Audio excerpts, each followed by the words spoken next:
Sage is fighting the fight. He has fought cities. He has fought counties, politicians, naysayers. Hell, he's even fought mayors. Thank you for listening to Sage and the Houseless Movement, a weekly show dedicated to the news and views of the homeless locally and worldwide. And all other things considered homeless? Yes. Broadcasting live from your Alexa device, the Radio Free Network app, iOS, WMBU.org, Many Voices United, and the RadioFreeNetwork.com. And now, from some wooded area in Akron, Ohio, here is Sage the Rage Lewis. How does it make you feel that you're watching something that I literally have spent no time preparing for? None. So much, so I don't even know what I'm going to talk about today. But that's sort of not true. I kind of have ideas. Like, this is how it works for me. Okay, so, like, sometimes my wife will be like, Sage, what are you going to talk about on your podcast? And then I will be like, well, I'm so glad you asked. Today, I wanted to talk about blah, blah, blah. And then what happens is somebody comes on and says, Sage, have you seen that mitochondria are dying on Mars? And I'm like, get the fuck out of here. No. Mitochondria are dying on Mars? And then I'm off to the races. A, I don't know what a mitochondria is. B, I don't know if we know that mitochondria live on Mars. I don't think they do.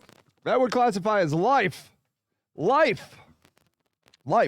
Do you feel that if we found mitochondria, which I don't even know what the fuck that is. I don't even know what a mitochondria is. I'm not going to look it up. I don't even care. I assume it's a living thing. If we find that on Mars, does that ruin all of our religions? If we find a badger on Mars, does that ruin our religion? If we find that it turns out that people moved to Mars thousands of years ago, way before Christianity, 100,000 years ago, they never heard of Christian, does that ruin our religion? If you find out that it's not humans, you can't fuck it and produce offspring. That's how I think you, like that's how you'd be like, well, can you screw it? And, well, yeah, you can have sex with it, but it doesn't produce offspring. Then it's not human. I think, right? I think that's how one way we could, because I'm sure we'll have sex with anything. We'll eat anything, we'll fuck anything, we don't give a fuck. So, that's who we are. Well, can you eat it? No. Can you fuck it? Well, maybe. All right, then. It stays.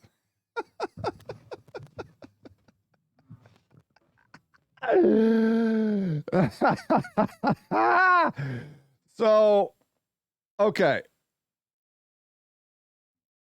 So this is the problem I have with evangelical Christianity. I'm just going to say it. And look, I don't have a problem with evangelical Christianity.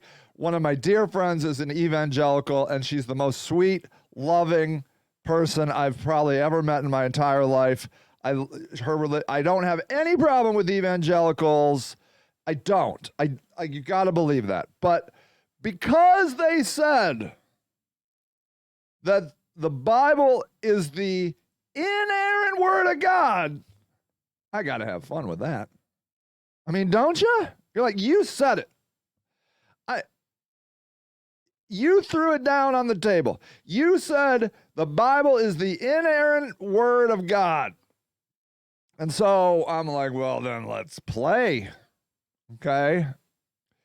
What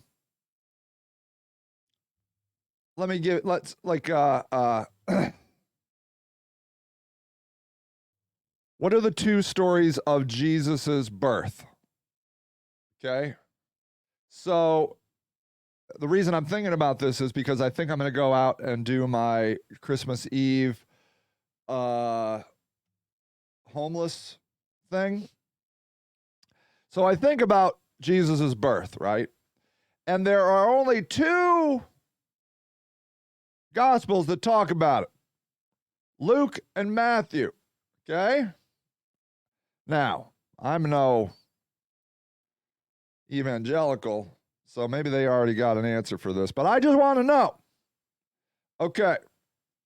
Both Luke and Matthew are writers in the New Testament. They gave accounts of Jesus' birth, which differ from each other. Okay?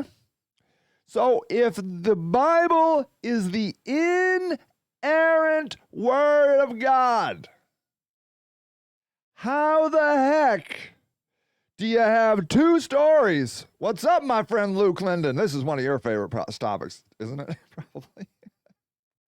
I just got, okay, here is a person that is actually an educated theology person. If you're in Medina, go check out Luke Linden at the UCC Church, the United Congregational something, you know. It's on the square. It's lovely. The UCC Church, by the way, major player in my childhood. Bought me a plane ticket to California to go to Music Academy of the West. Big supporters. Anyways, the major difference. So riddle me this, Luke Linden. Riddle me this. The difference between Luke and Matthew's birth, were you, by the way, named after the great Luke of the Bible? Or was it Luke of the Star Wars Bible? I gotta know. Or don't. We're full of hypocrites, but there's always room for more. See, that's all I want. That's all I want from anybody. Is like, look, we're screwed up, man. We're hypocrites. We say one thing and we do another. Yeah. Ooh, okay. Or Luke Skywalker. We'll never know. You were born in 1982. So it could be Luke Skywalker. Nice. Skylark. Hey, what's up, Sky?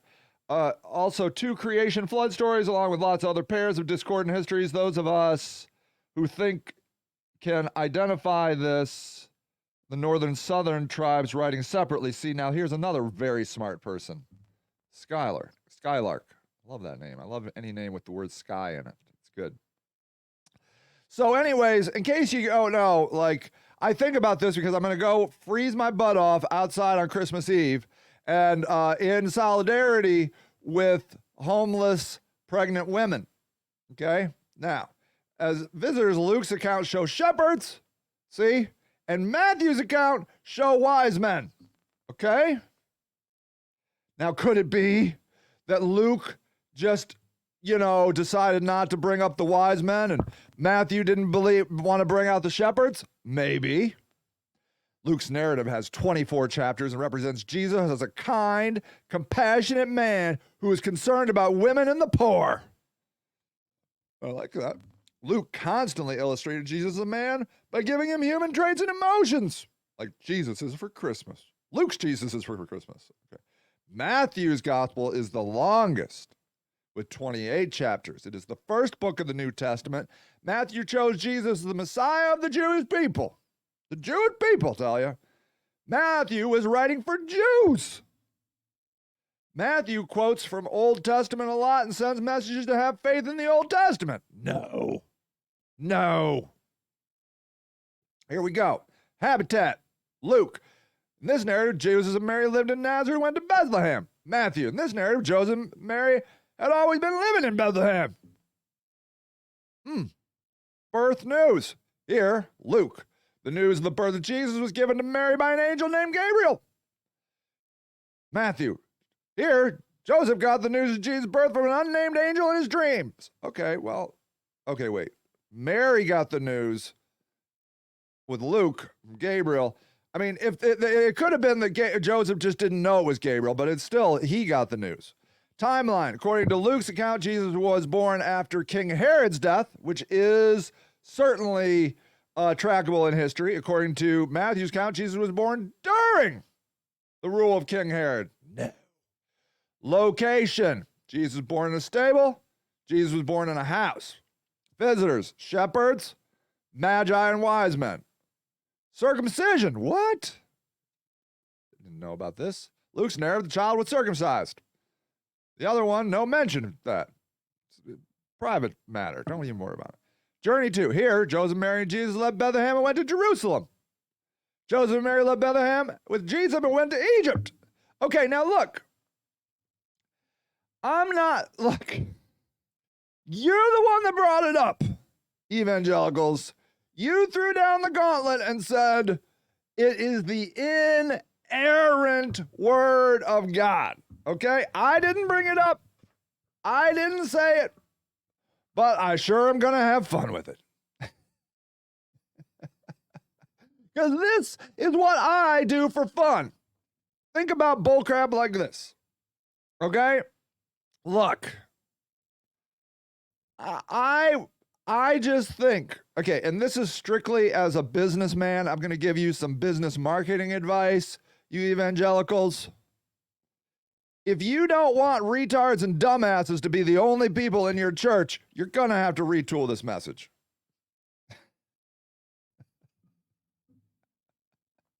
I'm just saying. Luke says the Bible's crazy when you actually read it. Words like inerrant and infallible aren't in there. At best, the Bible says that's inspired. Now there, praise be, right? Inspired. Even if the Bible or those things were errant and fallible and we're the ones having to read and interpret the book. Yes. Thank you. You see, I think Luke's plan is the long game, is the smart business move. Skylark says, I don't know any evangelicals who wear no polycotton blends or intentionally leave the corners of their fields unharvested. There you go. See, I didn't even know they needed to be doing that. Emery says the New Testament is fan fiction. I love it. I'm not a huge fan of the Tanakh either. Wow. Okay, literally, we have smart people here. That's crazy. I don't even know what that word is. Look, it's a fan fiction. Okay, is this, okay, I'm going to say something that's potentially controversial. I have been celebrating Hanukkah with my non-Jewish family. Okay, last night was night 4, I think. How many candles I got over there? I think it was night 4. Yeah, night 4 last night. Okay, we got a Hanukkah dog. Okay, they were selling it. Look, it was in the Hanukkah section of Target. There was the Hanukkah menorah and there was a Hanukkah dog, and I thought the Hanukkah dog was cuter. He's got the one top candle on the top of his head, the one that you Luke just got done stoning an adulterer. Thank God. But not a rapist, right? If you rape children, I think you're fine. Oh, Tanakh, Jewish Bible. I got it. You guys are so smart. I don't know if this is appropriating, but I just really thought it would be fun to understand Hanukkah. We light a Hanukkah candle every night, and we listen to a Hanukkah prayer on YouTube. And it's really fun. I don't know if that's offensive to any Jewish people. If it is, I'm sorry. But I'm trying to, diversity, equity, and inclusion. I'm trying to understand the Jewish culture. And may I say, at least the prayers I'm listening to, those Jewish people, no joke. They're no joke. They're like, fuck, turn the other cheek. We're coming for you, bro. We're tired of getting our asses kicked. We're tired of it. Skylark says, Leviticus codes ban blended cloth and instructed farmers to leave the corners of their field on over so that the widows and orphans can come and collect it and hopefully not starve. Wow, that would be nice. Emery says, the middle candle is the shamash. Yes, thank you. So in my case, it's on the top of my dog head. My shamash candle is at the top of my dog head, and then I have 8 candles down the back. Thank you. Oh, Emery? Okay, so you're Jewish? Okay, good, thank you. I am trying to be, I'm taking it seriously. I'm not making fun. We are listening to the blessings every night. I think we're going to try and fry up some donuts or latkes. Let's see. Skylark says the Maccabees had a revolt violent revolt against the oppressors, and that's where Hanukkah. Yes, we still have the written books of the Maccabees in the Apocrypha. Yeah, so right. So these Jewish people kicked some frickin' oppressor ass, but then when they got in there, from what I remember, there was only one bottle of oil that was only going to last one night, and they had to last 8 nights. But that daggone bottle of oil lasted all nights. All of them. And that's cool. That's cool. That's cool. So anyways, I'm enjoying Hanukkah. I'm Jewish. I'm not culturally, but religiously. Oh, nice. Okay, I gotcha.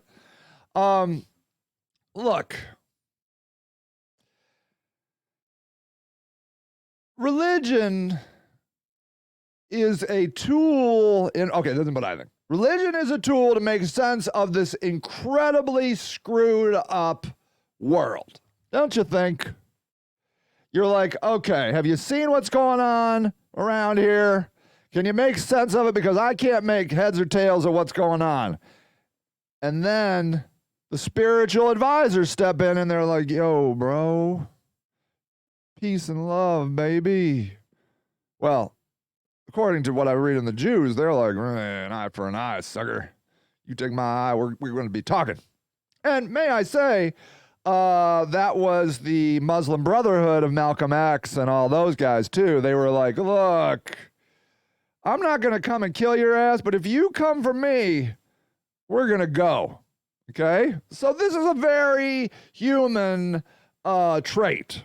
To not like the eye for an eye thing. But the cool, interesting part of Jesus was, he's like, no, bro. Peace and love. Peace and love, man. Look, you gonna hit me on the cheek? Hit me on this cheek. And then, like, he gets so trippy. He's like, you know what we're not gonna do anymore? We're not going to sacrifice animals anymore. We're going to sacrifice me. And then, you know what? You're going to eat and drink me. That's the body of me you're eating right now, fuckers.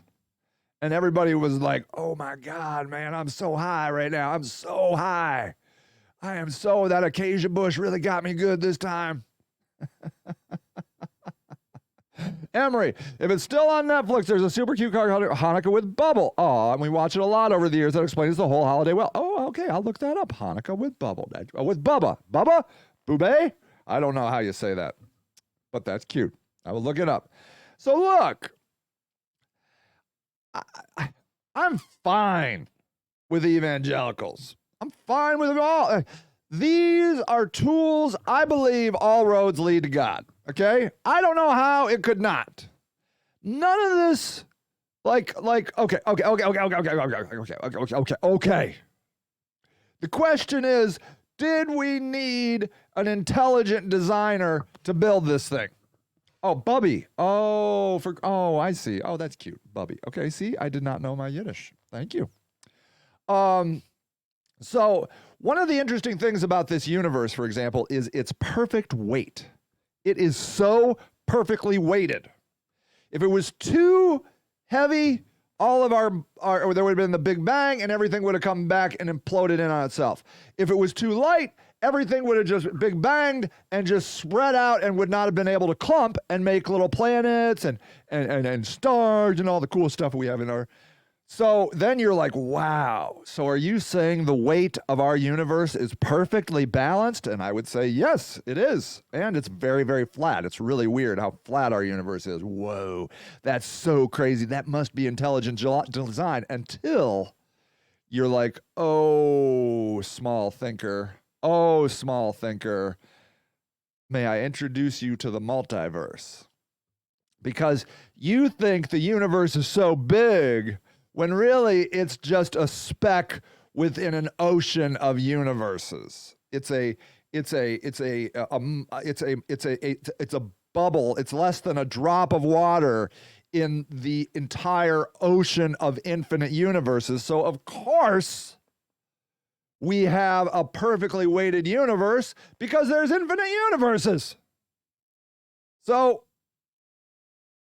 okay. So just so you know, I'm not I'm not like one of these like blind, intelligent design believers. I get it. I get it. Okay? But Skylark says, if you like semi-dense reading, this well, Richard, no. Are you kidding me right now? Are you kidding me right now, Skylark? I have a story to tell you.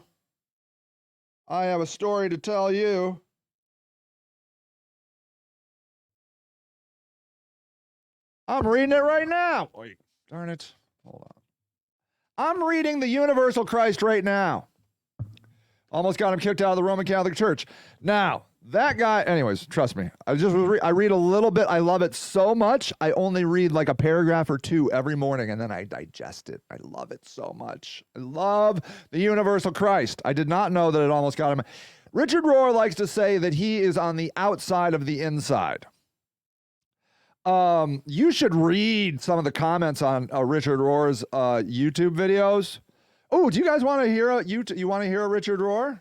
Here, let's do Richard Rohr on Christ. That's all. Yeah. Do you like it? Okay. Okay. Here, this is a good one. Watch this. Pray that I can do it somewhat coherently or well. No, this is an hour. He has something shorter, I think.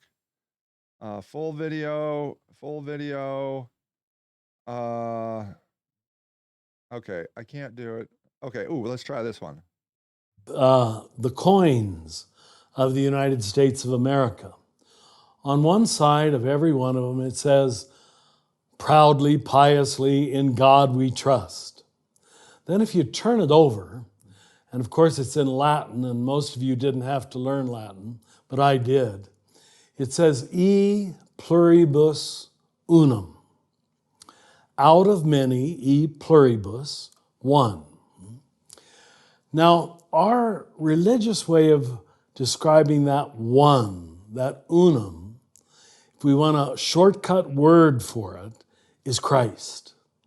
Don't think of it, first of all, as a religious concept. Think of it as a descriptor for everything. This is huge. Okay, so this is the Universal Christ. This is his little 5-minute deal. We can watch it all, I think. What he's saying is the word Christ is everything. And Jesus was just a physical manifestation of the everything.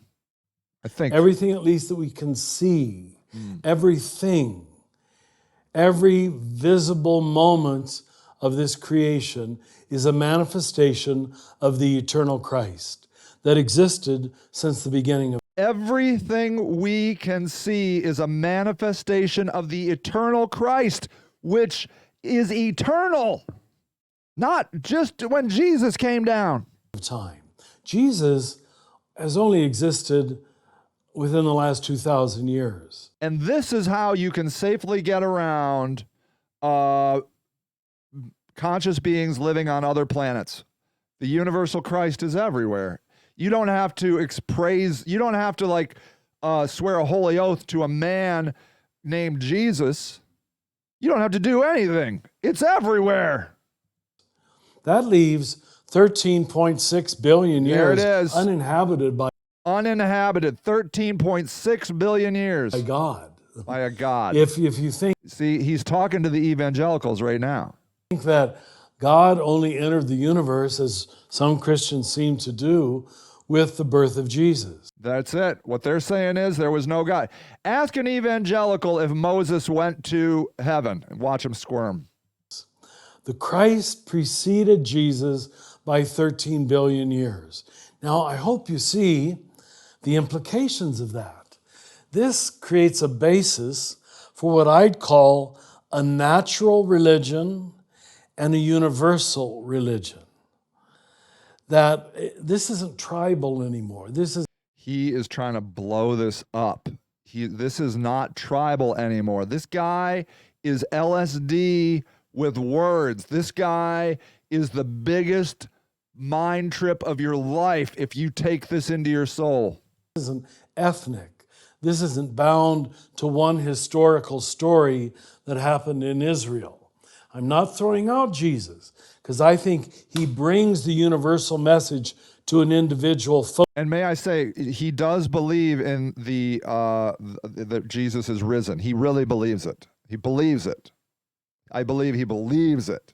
Focus that we can fall in love with and relate to. See, Jesus is a focus that we can relate to and fall in love with, so we can understand the universal Christ.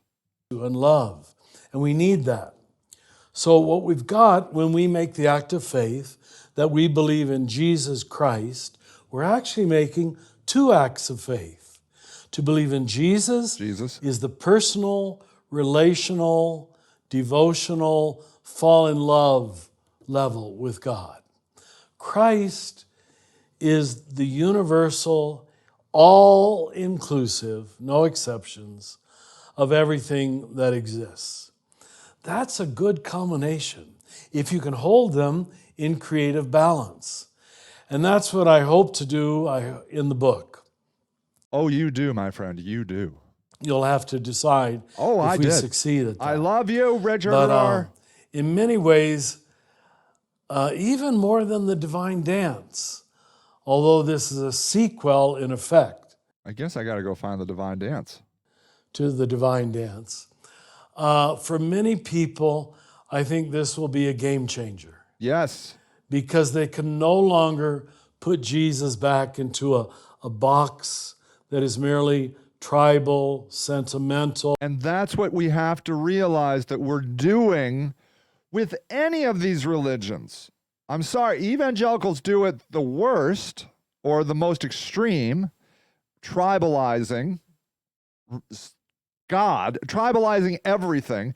You can't be a part of the everything if you don't say the magic words, but we are all doing it.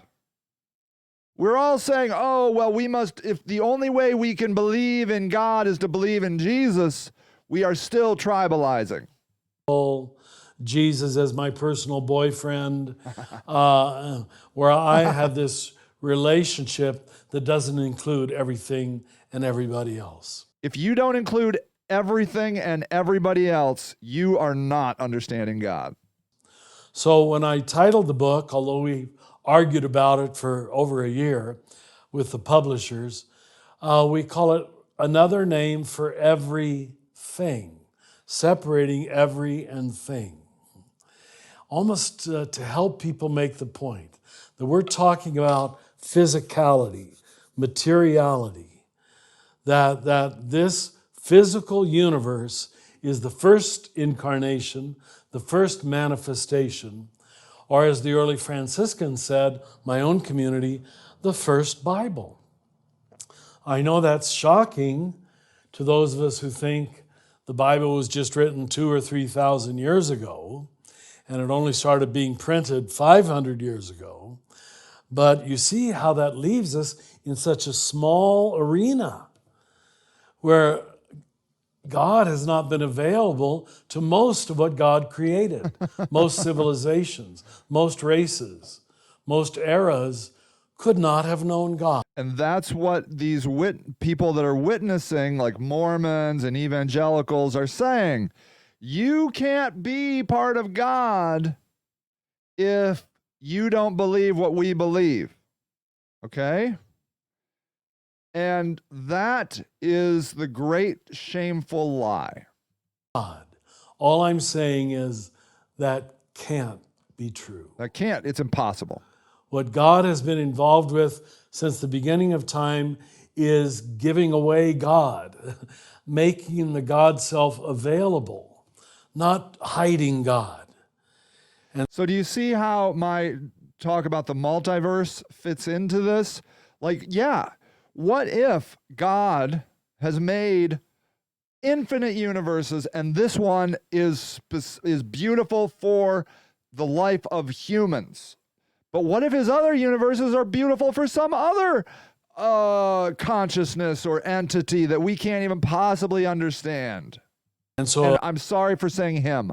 I'm sorry. No. God is not a gender specific thing. If you want to look for God, just look. Just look.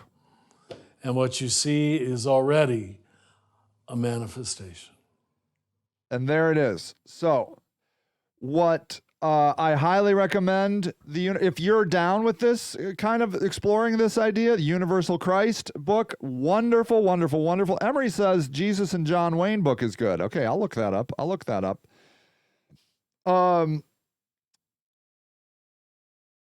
So in the book, Richard Rohr says that there are 3 standard ways we find God. Evangelicals find it in Scripture. Protestants in general. Catholics find it in tradition. And then the new kid on the block is experiential. And that's what Richard is touching on right there, is that God is everywhere if you just look. God is everywhere if you just look. And he makes that point over and over again in that book. And I am thinking, I don't know if I'll do it or not, but I'm sketching together a church called the Church of the Nomadic Spirit, because I believe that my homeless friends are on to something. Now, the problem is they did not choose to be homeless. They didn't choose to go into the desert, if you will, to find God. They got thrown out of society without any choice. Okay? And then what they're doing is they're treating the condition of homelessness with drugs and alcohol, typically. They got thrown out because of mental illness. Women, the number one reason they got thrown out was because they were being abused by a man. These are what a physical, a house fire, the death of a spouse or a parent.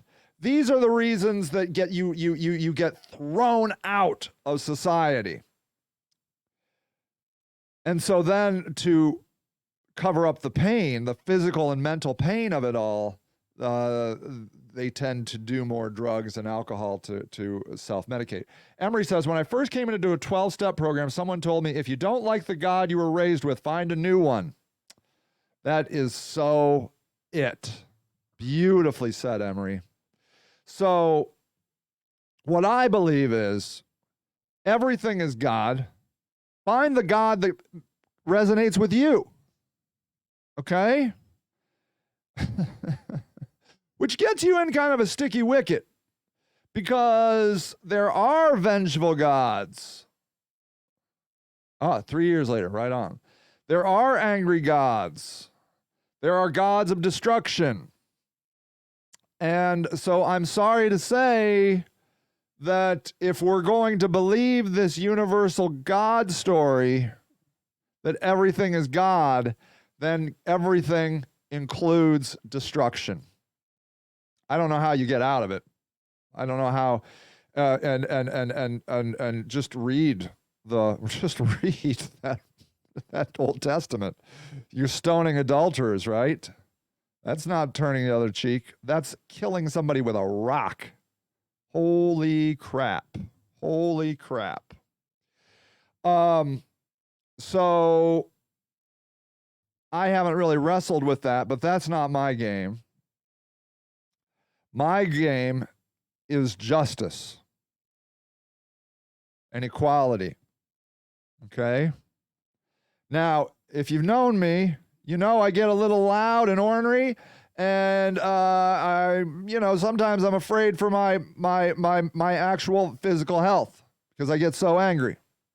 It's okay though. I think it's good. It's cathartic. Sometimes I feel like I'm going to have an aneurysm. I'm so angry. But anger is part of it. Anger is the fire that cleanses the forest to start anew. You get it? It's all God. Now, So with my Church of the Nomadic Spirit, the idea is, hey man, what society threw you out, fuck society, you don't need them, and you have been given a gift, and that gift is freedom. Skylark says, destruction of oppressive systems can definitely lead to justice while being chaotic in the process. Absolutely. That's reformation. That is, that's just like we all know, hopefully you know, when there is a forest fire. Look, I was out in those national parks out west, and there are seeds that only hatch when they are burnt. Do you get it? Let me see if I can find that. Seeds that only come out after a forest fire.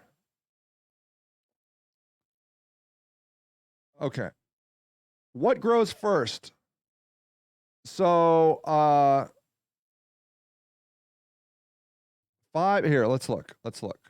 Let chaos reign, says. Okay. A blazing inferno is moving quickly in your direction. You feel intense heat, blah, blah, blah, blah, blah, blah, blah, blah. Fire-activated seeds. This is exactly what I was talking about. Saplings in Wyoming, May 6th of 1998, born in the fires of 1988 in Yellowstone National Park. That's right where I was. Not in 1988, but I went to Yellowstone. Covering the ground next to the charred remains of the 200-year-old lodgepole pines that gave them life. Perhaps the most amazing fire adaptation is that some species actually require fire for their seeds to sprout. Some plants, such as the lodgepole pine, eucalyptus, and banksia, have ceratinose cones or fruits that are completely sealed with resin. These cones and fruits can only open to release their seeds after the heat of a fire has physically melted the resin. Other species, including a number of shrubs and annual plants, require the chemical signals from smoke and charred plant matter to break seed dormancy. Some of these plants will only sprout in the presence of such chemicals and can remain buried in the soil seed bank for decades until a wildfire awakens them. And then the image shows lodgepole pines seedlings growing next to the charred remains of the parent plants of the 1988 Yellowstone National Fire. There it is. Okay? You can see this throughout nature. Throughout nature. Radiolab had an amazing podcast about a butterfly that was going extinct, and it did best on a military firing range that was being bombed and shot up constantly. The butterfly was prolific in that area. Okay?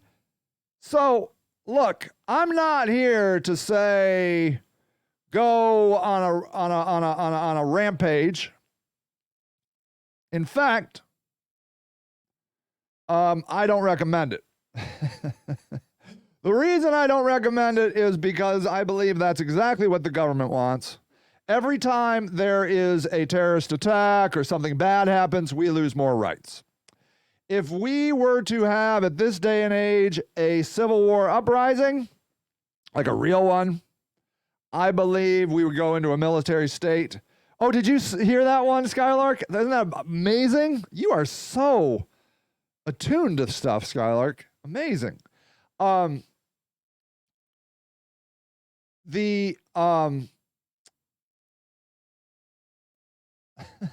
was so caught off guard by it. Like, no way somebody listens to Radiolab. Amazing. It's very popular.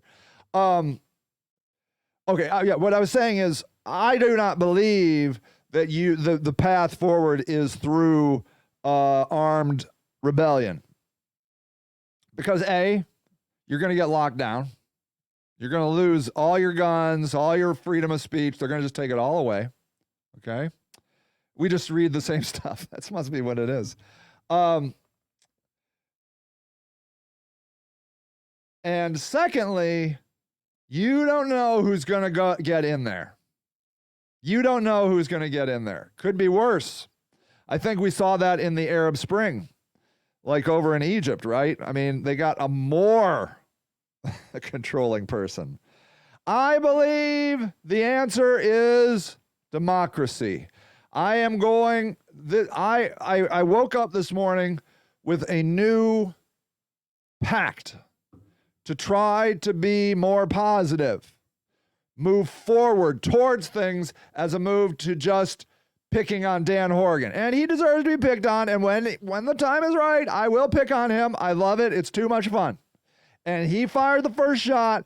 He made an op-ed about me, my name. He put his name in his third op-ed, my name in an op-ed about what a loser I am. So, fair is fair. Fair is fair. He fired the first shot.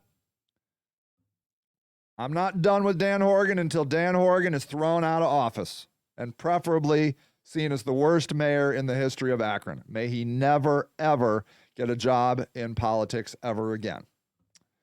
Anyways, praise be to God. I mean, don't you see like the military doing that all the time? Please, God, let me kill those terrible motherfuckers over in whatever country we're in right now. I mean, they pray to God for killing people all the time. We must get new politicians on the ballots. We must get people excited about politics, and we must vote those fuckers out. That's it. Okay. Let me see some awesome comments here. Luke says, the system needs pruned. I'm a structuralist and yet an iconoclast. 2 words I don't understand. Burn it down so that what remains is good and true. Okay. You see, that's sort of like a little bit of it's like a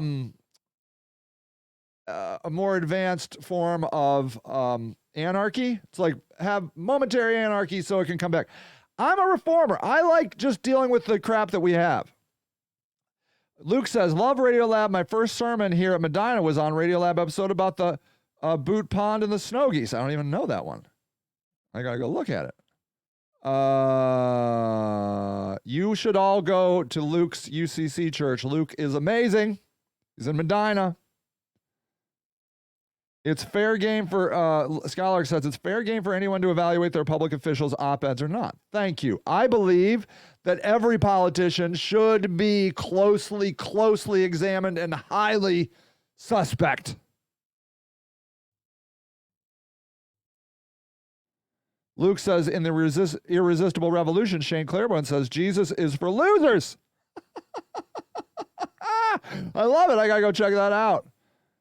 Yeah, the good people in Medina United Church of Christ Congregational. You should go over there. UCC. I'm a member of the New Vision UCC in Canton. Get out. UCCs are great. Love them. Structuralists, people that need rules and structure to help organize their lives. Iconoclast, simplicity. Think of Kurt Cobain. Strip things down to their core and build from there. Dig it. Dig it.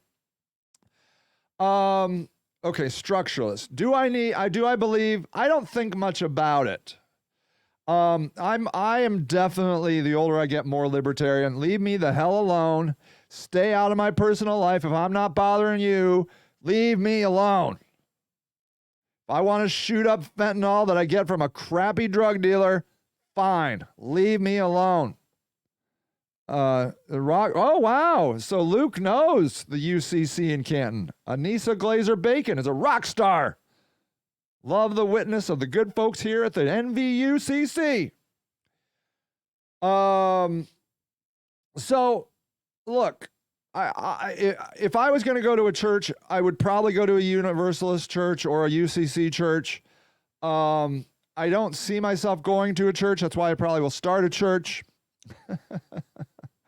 But that does not mean that the UCC is right for everyone. Okay. All right, look. Did you guys watch the Macy's Day Parade? How many pretty much naked women did you see on the Macy's Day Parade? I mean, they were like skin-tight outfits, gay people everywhere. And can't you understand that a conservative middle American person would find that uncomfortable for their children to watch. Not that it's anti-gay, just that everybody's half naked doing sexual gyrations when we just want to watch Snoopy and Pokemon balloons float by. Okay? If we are going to have diversity, equity, and inclusion, it must include our conservative brothers and sisters.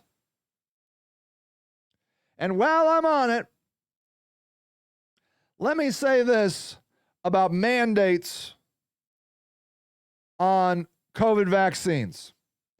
You see, you guys don't understand the slippery slope of philosophically of what you're getting into. Okay? Because why then doesn't the national government, not the state government, mind you, the national government require measles, mumps, rubella, all the stuff that are serious killers? Serious killers. Why don't they require every American at a national level to get inoculated from everything all the time? And don't tell me, well, COVID's really serious. Measles and mumps, really serious. Polio, really fucking serious. Okay? At best, it should be at a state level. And incidentally, I think Mississippi requires all of that of their kids. Fine. Fine. State level, maybe. Although I don't love it. I don't love it. And look, can you see my dot? Let me see. Ow, it hurts. You can't see it. Nope, can't see it. I got my booster yesterday. I got my booster and my flu shot yesterday. My arm, I can hardly hold it up, although I feel good. You need to get the vaccination. This is not an anti-vax commercial, but you do not need Joe Biden telling you that you are required to get it.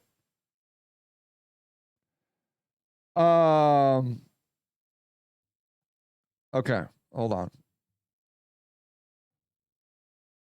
Let's see. Okay. Ooh, all these good things.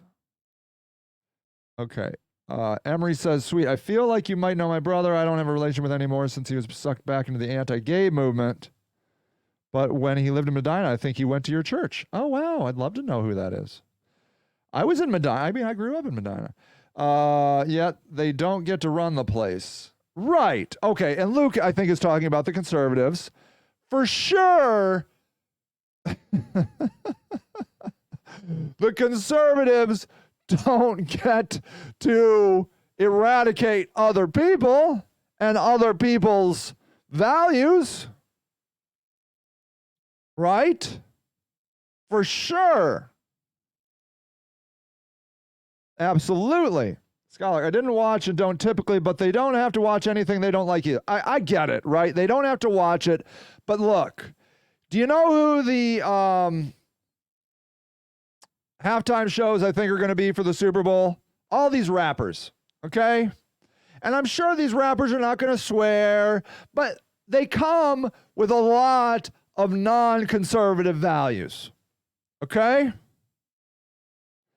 And may I say, conservatives love football. Liberals, we watch it for the commercials. Why do we have to jam this crap down conservatives' throats? And I'm not saying that being gay and being proud of your sexual orientation, being proud of your race and gender doesn't have a place on TV. Absolutely it does. But does it have to be on the Macy's Day Parade? Can't you work a little bit harder? But you can't, because you know why? Because it is indeed the liberal media. They'll be like, you're going to get gay, naked people whether you want it or not. And you see, and that's what conservatives are saying. Okay? We have, if we're going to do DEI work, you got to put conservatives in there because you liberals have a real problem with conservatives. Real problem. Let's see here. Luke says, because it should be with the state, but states have done a failure to nerve and stepped away from their duty. Yes, true. It should be at the state level. I do think, I mean, we were doing good until we're a red state, Luke. We live in Ohio. We're run by Republicans. So of course our state is going to make the choice to not mandate vaccinations. Duh. Sorry. You may be liberal, I may be liberal, but we live in a red state. And you know that's true. We voted for Donald Trump. Come on now. So two things. I would like that. I'm not sure why you have an issue there. As the parent of a kid with no immune system, your vaccination status matters to me. I get it. And that's where it gets tricky. Okay? That's where it gets tricky. That there are people with autoimmune conditions that are being affected by this. That they either can't take it for their own safety or it doesn't register. I met a guy, an older guy who was dying of cancer, stage 4, something or other, and he took the vaccination and he has no antibodies. It just doesn't take in him. So he's in a very dangerous spot. But then I think, and I'm sorry to say this, we have to come back philosophically and ask, who are we? Are we a place that mandates things we think we know best? And to a certain extent we are. I mean, we put stuff in our water that nobody gets to say about, right? Fluoride in our water. Whoever voted on that? Who voted on speed limits? Who voted on zoning? Who voted? Well, yeah, you know, I get it. You guys understand? So I get it, but I do believe that a national mandate on a vaccination is new territory. And may I say, I would like to also say I'm pro-choice, and outlawing abortions, also I'm against. Now, I'm not saying I'm pro-abortion. I'm not saying like you get an abortion. But what I am saying is, if you want people to stop having abortions, there should be condoms everywhere. There should be day after pills that are free. There should be all this. You can lower. Look, we are lowering the cigarette use in America without making cigarettes illegal. Okay? You get it? We can do this without being, I'm sorry to say, communist and socialist about the whole thing. Okay. Polio is the biggest vaccine campaign historically. It's been super effective in most places. I think it's Pakistan that has had trouble due to the health workers being co-open for military purposes. That's interesting. See, it's a campaign. Polio. Get the polio vaccination. But it is not a national mandate. Do I have to take the polio vaccine? Let's see. Do I have to take it? Everyone should know what everyone should know. It recommends that children get the polio vaccine to protect against polio. Inactive polio recommends children get 4 doses. They should get 1 dose, blah, blah, blah. Adults don't need it. Who should not get it? What are the types? Let me see. Let me go ask another question. What are the requirements for getting a polio vaccination? According to CDC, children should get 4 doses total, with 1 dose at each of the following ages. 2 months old, 4 months old, 6 through 18 months old, and 4 through 6 years old. 2 months old, 4 months. Lady, shut up. All 50 states in the district require students to be vaccinated against a number of diseases, including polio, in order to attend. There. Problem solved. Problem solved. Okay? Every state requires it. It's not a national thing, it's a state thing. Children are normally given 4 doses. What is polio? And I'm sure you can opt out if you have there are exemptions. Okay. Probably like, look at this. Look at this graph. State laws not only establish exemptions for school vaccination, but also establish requirements regarding the exemption application process. This graph highlights 9 attributes in school vaccination exemption laws. Okay. Red is medical, blue is philosophical, green is exempted student. So red is medical. So all these guys on the outside are red. Ohio does not have a medical exemption. It has a green. What is a green? Exempted students exclusion during outbreak. Okay, that's all. So that's the only one. Look at Mississippi. Look, they have a purple and an orange. Purple and an orange. Purple is medical exemption, annual healthcare provider recertification. Okay? So there. That's it. Just do that. Just do that.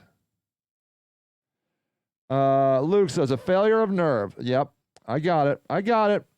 Second thing, if it were straight people on the TV, they would have an issue with it. You can't separate anti-gay stuff. Okay, I dig it.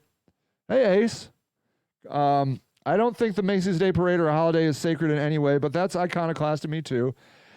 Look, I'm all for half-naked gay people on TV. I'm all for it. But some people aren't. And it doesn't make them anti-gay. Okay? How about we don't talk about gay, we just talk about half-naked? How about we stop wearing skin-tight leotards on the Macy's Day Parade? How about that? Some things you can't wait for, change of heart. Racism, the best example. Got to get the stories out there. And some folks, yeah, okay, right on. Emery, do you realize that we already mandate? Yeah, I know. Yeah, we do mandate. At the state level, we mandate. Yes. Death threats to the woman and not the governor is sexism. Let's talk about that. Oh, wait. Okay, death threats to the woman and not the governor is sexism. For sure. Oh, people love trying to kill women. People hate women. Ace, what's up, my man? I will try to keep doing my thing. My kid has COVID. I'm so sorry, Emery. It's CVID. I'm sorry. Combined variable immunodeficiency. She doesn't make antibodies to do anything. That sucks. I'm so sorry. It would be way more effective to remove all the barriers to get vaccinated long before the mandate. There you go. That's good, Skylark. I'm pro-abortion for the same reason. Yeah, I'm pro-appendectomy. Yes, for the same reason I'm pro-abortion, it's healthcare, and some people need it. Exactly. Got to figure out the common good. How shall we live together? That's the question. Collective is a hard conversation in a place that's all based on individual rights. Right. And may I say, the United States really was an individual rights kind of place. I mean, that's really, Luke goes on, it's the original divide in the nation. Rights of the individual, tension with the right of the collective. Yes. Federalists, interesting, let's hear this. Federalists were about the collective, the Constitution. Anti-Federalists were about the individual, the Bill of Rights. Don't you love that? That's beautiful. I love that tension. We got to be a blend, both in tension. As the mantra goes, your right to swing ends at my chin. There it is. Yes, you do have freedom of speech, but you aren't free from the consequences and response of others with the same right. True that. Have a good day. Off to a meeting. You're amazing. Thank you for being here, Luke. Emery says the polio vaccine was offered in schools without parent consent. Emery says all 50 states offer medical, including Ohio. Emery says Ohio also offers religious and philosophical exclusion. Okay. Scholar says death threats to the woman, I believe, was in reference to Amy Acton. Yes, it was. Indeed, it was. All right. I got to wrap up, everybody. These are complicated issues, and we must continue the conversation that's the beauty of America. That's the beauty of America, that we are not just all like Eastern European white people. We're a beautiful blend of fucked up humans. God bless America. Thank you for listening to Sage and the Houseless Movement, a weekly show dedicated to the news and views of the homeless locally and worldwide.